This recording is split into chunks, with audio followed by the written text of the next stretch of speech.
Perfect. So I was just saying that, in your experience in the last 30 years, 37 years, I heard you say, the VUCA-ness has only increased. And as I said, the stabilizing factor has normally been the people and the processes. In this evolutionary journey, how do you feel, and specifically on the people side, what all changes have you seen that has happened over the years? So I'll go first on this. See, I've seen over the last 37 years, like what you said, I think the VUCA was always there, Sunil. Only thing is that I think the definition has come now. And if you look at the context of that particular time, it would have been a VUCA at that particular time. Okay, this has always been very competitive, and so I think the challenge that anybody faces is that how well are you able to adapt to the changing expectations? Okay, today, in fact, I think things are a little more clear than the earlier times. Today we talk about, Gen Z, then we talk about Alpha. There are a certain amount of, definitions which are there. People are trying to bucket and then try and see.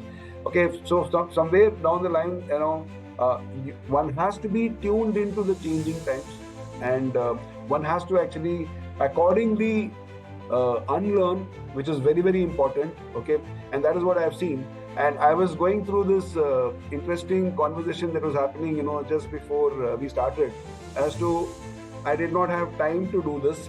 Okay, and next time I will send this, boss. This will not work in this VUCA world.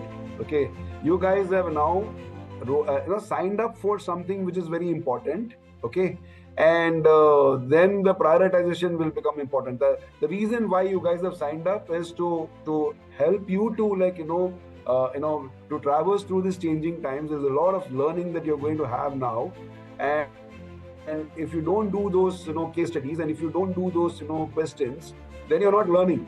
Okay, and between all of you, let me tell you that I woke up at 4 o'clock in the morning to actually crystallize my thoughts. Okay, because 37 years of experience, you can't just come and talk, because it has to be modeled and crystallized. Okay, so I think that kind of a commitment is required for learning. Okay, and I have seen, Sunil, to answer your question, learning and unlearning organizations have prevailed over a period of time, actually.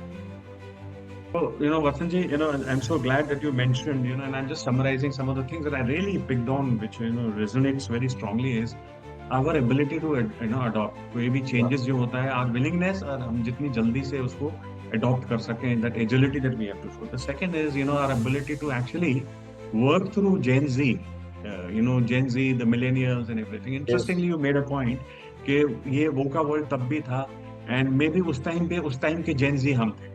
Right? Yeah. So, so the people, of my age at that time would have found me a Gen Z at that time, or a millennial at that time, or whatever that term. There weren't any terminologies like this, but they would have been as uncomfortable as the leaders today.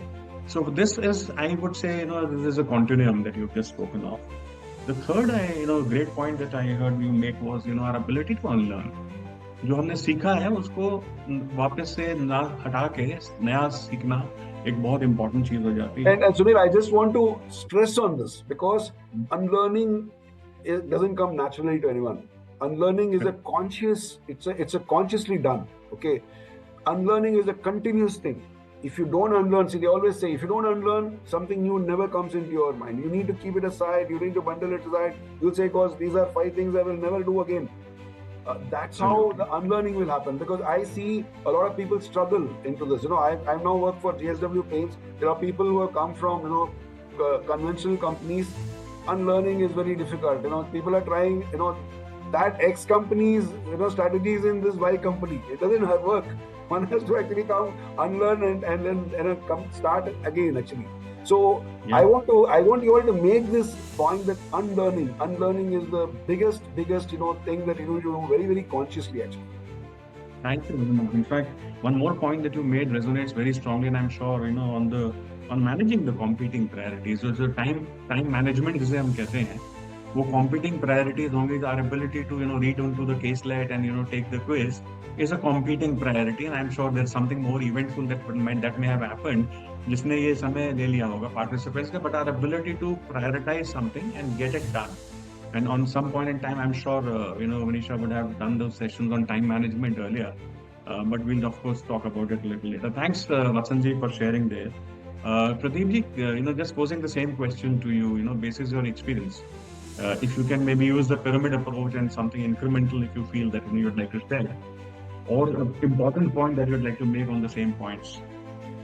Yeah, I think one, VUCA is reality, right? And to me, I think without VUCA, life is boring. Imagine अगर जिंदगी में कोई मतलब उतार चढ़ाव है ही नहीं तो फिर मतलब मजा ही कहाँ है? And for sales people here, it is that challenge which makes life easy, life very interesting.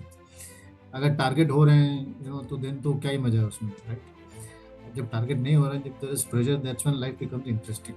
So I think VUCA is critical, VUCA is essential. Adding to what Mr. Vatsan said, I think VUCA to me is a great opportunity. If you look at all the major inventions or discoveries or changes, dramatic changes that have happened across the globe over last, so many centuries, it is because of some black swan event that has happened. COVID is one thing, right? आज अगर हम virtually meeting कर रहे हैं, तो ये जो सीख है हमें मतलब COVID से मिला है. I don't think before COVID we would have assembled in a hall, met 40 people across face to face. I mean, there are advantages, but the fact is this learning came from COVID, right? Notebandi hui, right? And today, if you see the digital transformation that has happened in this country, that was a very volatile situation, right? Notebandi was not something many of us would have seen or would probably see the next lifetime of ours. And look at what has happened to the UPI business in this country. We are now globally the leading country in terms of digital. So I think it's VUCA which brings in a lot of opportunities, and that's where I think we should focus on. In this crisis, in this chaos, is there an opportunity for me to create something? That's my point of view. Thank you, Pradeep. That